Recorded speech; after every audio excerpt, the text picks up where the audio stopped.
Mesdames et messieurs, bonsoir et bienvenue dans cette édition. Voici les principaux titres de l'actualité. Le barrage hydroélectrique d'Amaria, chantier majeur de la transition énergétique. Les travaux avancent, portant d'espoir pour des millions de Guinéens. Le programme décennal de l'éducation amorce une nouvelle phase. La coordination passe au ministère de l'enseignement préuniversitaire. Une cérémonie a scellé la transition entre les deux départements. Passation de relais au sein de l'appareil étatique, changement au sommet de plusieurs départements ministériels. Le gouvernement se réorganise pour relever de nouveaux défis dans la continuité. Merci de nous rejoindre dans ce journal. Le chef du gouvernement sur le terrain pour suivre un chantier stratégique. Le chef du gouvernement a effectué une visite sur le site du barrage hydroélectrique d'Amaria dans la préfecture de Dubrika, un projet considéré comme l'un des piliers de la politique énergétique nationale. Cette descente de terrain visait à évaluer l'évolution des travaux et à réaffirmer la volonté des autorités de faire l'indépendance énergétique une réalité pour la Guinée. Reportage à Ousmane Bangoura.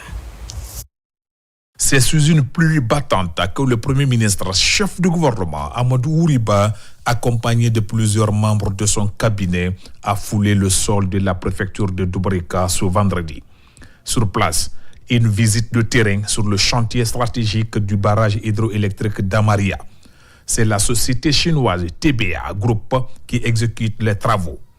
L'infrastructure estimée à plus d'1,150 milliard de dollars devrait produire à terme 300 mégawatts d'électricité, destinée aussi bien aux ménages qu'aux industries. Un produit structurant dans la dynamique de souveraineté énergétique portée par le gouvernement. Je suis certain que l'écrasante majorité de nos compatriotes ne peuvent pas s'imaginer que les travaux sont en train d'être faits pour la construction de ce barrage.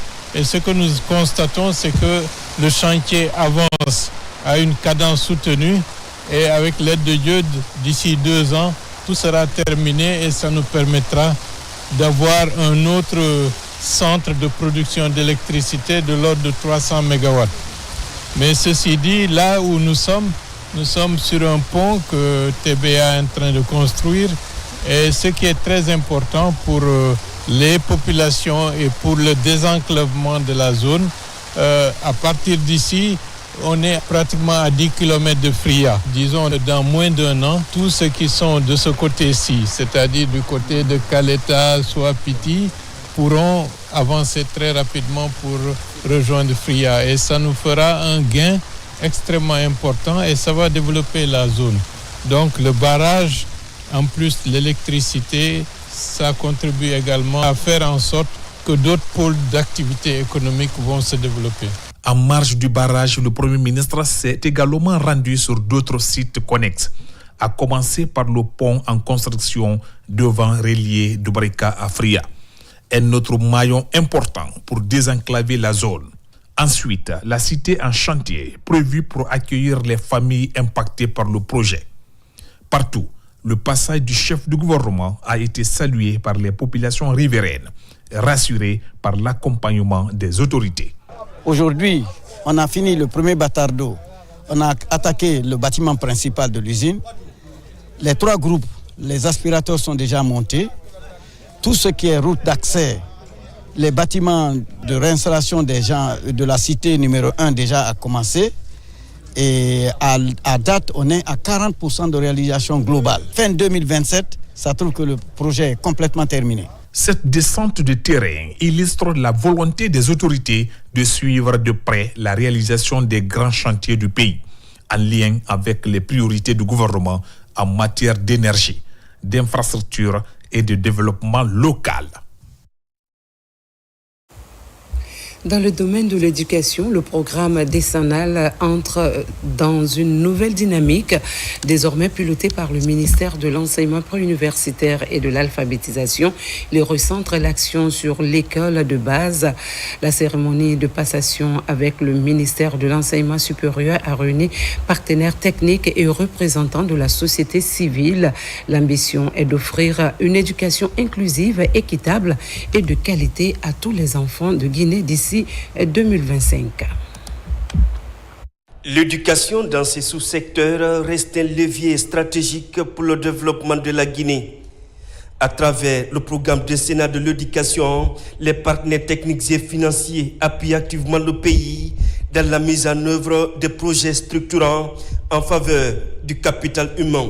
Ce soutien se traduit par des infrastructures modernes, des programmes innovants et des équipements de pointe au bénéfice des apprenants. Il y a eu assez d'équipes sur lesquelles nous sommes revenus. Il y a la construction de plusieurs salles de classe au niveau de l'élémentaire. Il y a la formation des cadres du ministère de l'enseignement préuniversitaire. Au niveau de l'enseignement technique, il y a la politique nationale de l'emploi, mais également beaucoup de programmes pour renforcer un peu l'apprentissage au niveau de ce département stratégique pour le pays. Au niveau de l'enseignement supérieur, il y a également assez d'efforts. L'enseignement supérieur a déjà fait un très très bon travail en collaboration avec les autres sous-secteurs de l'éducation. Nous allons poursuivre la dynamique qui a été enclenchée en matière de transformation du système. Déjà, la deuxième phase du PRODEC va être entamée. À la suite de la revue à mi-parcours, le comité interministériel se penche désormais sur la planification sectorielle. Plusieurs avancées ont été enregistrées grâce à une coordination efficace entre les 3 départements sectoriels. Ces acquis, fruits d'un travail collectif, doivent être consolidés pour produire des résultats concrets et durables. L'UNICEF, avec toutes les autres agences des Nations Unies, nous allons continuer à accompagner le gouvernement dans l'amélioration du système éducatif. Nous sommes en train de préparer la revue à mi-parcours pour voir le financement qui a été projeté à travers un certain nombre d'indicateurs. Parmi les réalisations majeures du programme figure la construction de 730 salles de classe, la rénovation de nombreuses infrastructures scolaires ainsi que l'équipement des laboratoires dans les institutions d'enseignement supérieur. Le gouvernement guinéen, à travers le budget national de développement BND, reste un acteur clé dans le financement de ce programme ambitieux qui vise à renforcer l'ensemble du système éducatif. Dans le secteur des infrastructures, un nouveau visage prend les rênes. Le ministère des Infrastructures et des Travaux publics a un nouveau patron. Laïsekou Camara a été officiellement installé dans ses fonctions. Conscient des défis à relever dans ce secteur stratégique pour le développement du pays, il mesure l'ampleur de la mission qui l'attend. Aboubakar Junior Camara. À la tête du ministère des Infrastructures et des Travaux publics, le ministre sortant Mohamedou Abdoulaye Diallo passe la main au nouveau ministre Laïsekou Camara. Le sortant a présenté son bilan avant de dérouler les grands défis qui s'imposent à ce secteur stratégique de développement. Ensemble, nous avons surmonté des défis inédits et avons réalisé des progrès dont nous en sommes tous fiers aujourd'hui. Je rends grâce à Allah, le Tout-Puissant, pour m'avoir permis d'accomplir cette noble mission durant ces 15 mois à la tête de ce département. Je voudrais exprimer avant tout ma profonde gratitude à son Excellence, Monsieur le Président de la République, chef de l'État, le général Mamadi Doumbouya, et au Premier ministre, chef du gouvernement, M. Amadou Riba, pour la confiance qu'ils ont placée en ma modeste personne pour exercer ces fonctions de ministre. Au cours de cette cérémonie, comme tant d'autres, je tiens à témoigner l'importance que son Excellence, le général Mamadi Doumbouya, attache à la modernisation et au développement du secteur routier en Guinée. Les projets de construction et de bitumage de l'ensemble du réseau routier en Guinée restent une priorité pour le chef de l'État. Parmi ces projets, plusieurs sont inscrits dans le portefeuille des priorités présidentielles. Le nouveau promu est imprégné de l'immensité de sa tâche. Je tiens à exprimer ma profonde reconnaissance à son Excellence, Monsieur le Président de la République, le chef de l'État, le général de corps d'armée Mamadi Doumbouya, pour la confiance encore renouvelée à ma personne. Et au Premier ministre, le chef du gouvernement, M. Amadou Riba. Monsieur le ministre sortant, mon cher frère, vous laissez un socle solide, fait de projets de structure et une équipe motivée et compétente. Soyez rassurés que je mettrai tout en œuvre pour consolider vos acquis et poursuivre les réformes engagées. Conformément au pilier du programme Simandou 2040, notre ministère visera à transformer en profondeur le secteur des infrastructures. Beaucoup d'efforts sont fournis dans le domaine des routes en Guinée. Mais de nombreux défis restent encore non relevés. D'où la main tendue du nouveau ministre des Infrastructures et des Travaux publics. Toujours dans la dynamique des passations, l'énergie aussi change de main. Le nouveau ministre Namori Kamara a officiellement pris fonction, succédant à Bakar Kamara, désormais en charge du département de l'hydraulique et des hydrocarbures. Une passation marquée par des échanges placés sous le signe de la courtoisie et de l'engagement au service de la nation. Compte rendu Nabi Kamara.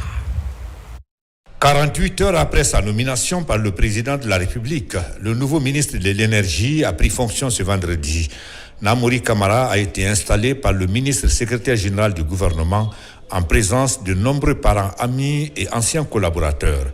Il remplace à ce poste stratégique Aboubakar Kamara, appelé lui à diriger le ministère de l'hydraulique et des hydrocarbures. Ce que le peuple attend de nous, c'est assez par rapport à ce qui a été fait. Donc avec humilité, je dis au ministre, au grand frère entrant, qu'on a essayé d'apporter ce qu'on pouvait faire avec des cas d'ici, mais il reste encore beaucoup à faire. Et je souhaite que dans cette mission, comme vous m'avez soutenu, c'est vous qui avez fait le travail. Ce que je peux vous demander, c'est la même empathie, la même disponibilité pour soutenir le ministre entrant. Namori Kamara mesure le poids de la charge qui pèse sur lui, à savoir permettre à tous les Guinéens d'accéder à l'électricité propre et de qualité. Pour y arriver, le ministre de l'Énergie compte entièrement sur l'ensemble des travailleurs de son département. Je tiens en tout premier lieu à exprimer ma gratitude à son Excellence, Monsieur le Président de la République, le général Mamadi Doumbouya, pour la confiance qu'il vient de me témoigner. Cette confiance m'honore, mais surtout, elle m'engage. Je mesure avec responsabilité la mission noble et exaltante qui m'est confiée dans un secteur stratégique et exigeant. Je prends l'engagement ferme de mettre toute mon expérience et toute mon énergie au service du peuple sous le leadership transformationnel et visionnaire du président de la République, chef de l'État, le général Mamadi Doumbouya. Oui, les défis sont énormes, mais ensemble, ils seront à portée de main. Diplômé en sciences de gestion et en droit international des affaires de l'Université de Dakar, Namori Kamara était jusqu'à mardi dernier le directeur général de la Société de gestion et d'exploitation de l'aéroport de Conakry, SOGEAC. Cap maintenant sur le secteur agricole, autre pilier de développement, changement à la tête du ministère de l'Agriculture. Mariama Sirissila, ancienne représentante de la Banque mondiale en Namibie, succède à Félix Lama. Lors de la passation de service, la ministre a exprimé son engagement à soutenir les entreprises agroalimentaires pilotées par les jeunes et les femmes. Elle a également souligné l'importance de promouvoir une agriculture résiliente, mieux adapté aux aléas climatiques. Fodé Camara pour le compte-rendu. En bénéficiant de la confiance du président de la République, général Mamadi Doumbouya, Mariama Sirissila a désormais la lourde responsabilité de conduire les destinées du ministère stratégique de l'agriculture. La nouvelle ministre est aguerrie par près de 20 ans d'expérience dans les domaines des mines et de l'agro-industrie. L'ancienne représentante de la Banque mondiale pour la Namibie revient au bercail et s'engage à instaurer une politique managériale attractive pour valoriser le riche potentiel agricole du pays. La vision de son Excellence le Président Mamadi Doumbouya pour le secteur agricole guinéen, que je m'engage résolument à concrétiser, repose sur une ambition claire et forte. Bâtir une agriculture moderne, inclusive et génératrice de richesses et d'emplois pour les Guinéens. En plus de la passation de témoins au compte du ministère de l'Agriculture, Félix Lama a été aussi officiellement installé en tant que ministre de l'Élevage. Je mesure à juste titre cette confiance et les responsabilités qui sont désormais les miennes à compter de ce jour. Et je réitère ici devant tout le monde et notamment devant le représentant du CNRD toute mon loyauté, mon intégrité à servir la nation aux côtés du président de la République, le général Mamadi Doumbouya. En plus des engagements formulés pour l'amélioration de la digitalisation, la nouvelle ministre de l'Agriculture a insisté sur le soutien du secteur privé, sans oublier l'enjeu de capitaliser le programme Simandou 2040, une locomotive de l'émergence dont l'une des premières priorités est de revitaliser les activités génératrices de revenus des territoires ruraux installés le long de ce corridor minier. Le remaniement se poursuit dans d'autres départements de l'économie. Fatima Camara prend la tête du ministère du Commerce, tandis que Fassou Teya hérite du portefeuille de la pêche et de l'économie maritime. De passation de service est marquée par un esprit de continuité et une volonté affirmée de redynamiser ces secteurs clés de l'économie nationale. Les nouveaux ministres ont été appelés à inscrire leur action dans la performance et la proximité avec les citoyens. Alga Semouba. Au ministère du Commerce, la cérémonie a rassemblé membres du gouvernement et plusieurs personnalités. La rencontre s'est tenue en l'absence de la ministre sortante, Dr Yaka Sidibé, excusée pour des raisons familiales. Dans son allocution, la ministre entrante du Commerce, Fatima Camara, affirme qu'elle mesure les enjeux du secteur du commerce tout en remerciant le président de la République, le général Mamadi Doumbouya, pour cette confiance renouvelée. Le commerce apparaît comme un levier majeur de transformation. C'est dans cet esprit que s'inscrit la lettre de mission qui encadre notre action. Nous formerons une seule équipe, une équipe déterminée, organisée, rigoureuse, orientée vers l'impact et attachée à la transparence. Au ministère de la Pêche et de l'économie maritime, la ministre sortante passe le témoin au ministre Fassou Teya. Ici, ce dernier est installé par le vérificateur général du gouvernement. Je m'engage à diriger cette institution avec rigueur, éthique et transparence, dans l'esprit de collégialité et dans une logique de résultats concrets au bénéfice des populations guinéennes. Je vous invite, chers collègues du département, chers partenaires, à vous mobiliser sans relâche autour de cette ambition nationale. C'est une cérémonie solennelle qui reconnaît les acquis de Madame la ministre sortante en tant que haut commis de l'État, mais aussi les avantages et qualités qui ont poussé Monsieur le Président de la République, chef de l'État, à nommer Monsieur Fassou Teya à ce poste hautement stratégique pour notre pays. Donc cette cérémonie, au-delà de son caractère symbolique, revêt un caractère administratif et hautement républicain qui consacre la transparence et la continuité de l'État. Pour plus de dynamisme dans le fonctionnement de l'administration publique, des exemplaires du document sur le projet de la nouvelle constitution ont été remis au cadre en vue de sa vulgarisation. Du côté de la jeunesse, un nouveau responsable entre en fonction. Le ministère de la Jeunesse connaît désormais son nouveau chef. Cellou Baldé a pris fonction au cours d'une cérémonie qui a réuni plusieurs membres du gouvernement. L'ancien député uninominal de l'Abbé a présenté ses priorités en faveur de la jeunesse guinéenne avant d'exprimer sa reconnaissance au chef de l'État pour la confiance placée en lui. Alpha Isiagaba. Cellou Baldé prend les rênes du ministère de la Jeunesse dans un contexte de refondation, un département stratégique pour l'administration publique entre membres du gouvernement, famille et connaissances. Le ministre sortant dresse son bilan, un bilan accentué sur l'occupation saine de la jeunesse. Ce sont des jeunes qui dirigent aujourd'hui nos communes. Au niveau des quartiers, les conseils de quartier, ce sont les jeunes qui les gouvernent. Donc le rôle a complètement changé.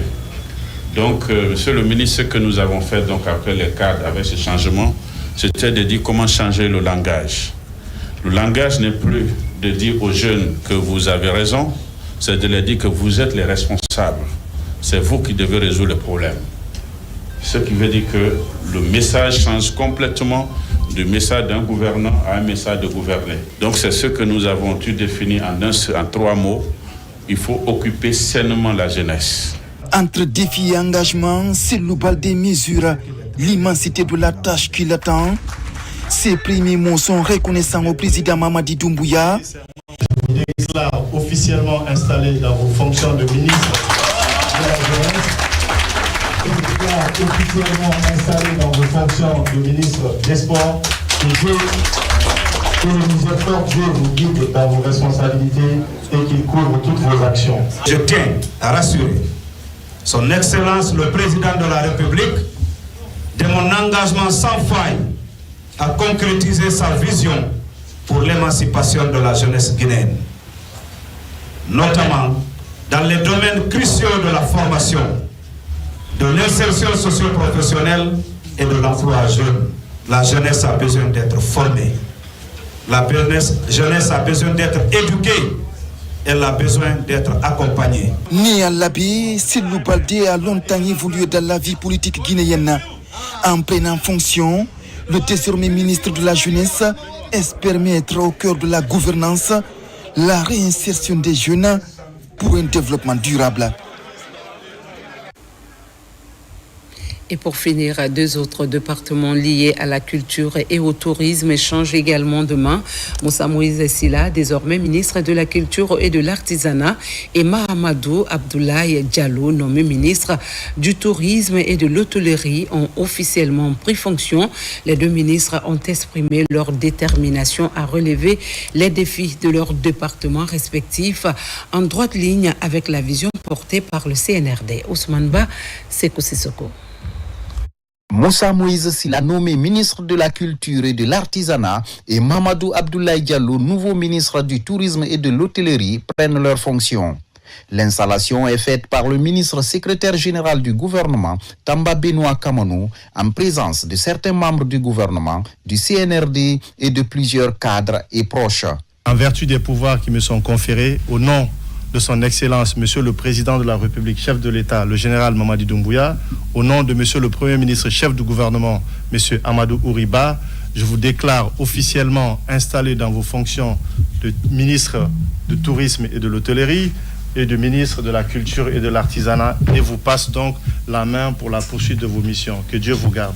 Dans leur discours, Moussa Moïse Silla a fait le bilan de sa gouvernance dans le secteur du tourisme qui était rattaché à la culture.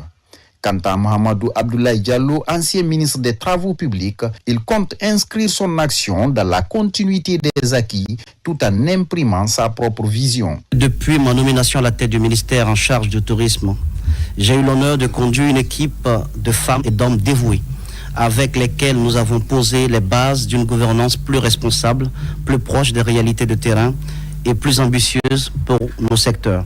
Nous avons engagé des réformes administratives, juridiques et institutionnelles majeures en vue d'assainir le fonctionnement du département. Beaucoup a été fait dans le domaine de la promotion de l'artisanat par mon prédécesseur, qui a fait preuve d'abnégation et qui a supposé les bases du développement du secteur du tourisme. Je le remercie pour tout ce travail abattu. Nous devons à présent nous consacrer à parachever les réformes engagées et à continuer le processus de développement de ce secteur stratégique. La Guinée est un pays aux richesses touristiques encore trop méconnues. En tant que ministre, je suis ici pour vous convaincre que notre nation a un potentiel extraordinaire qui ne demande qu'à être découvert.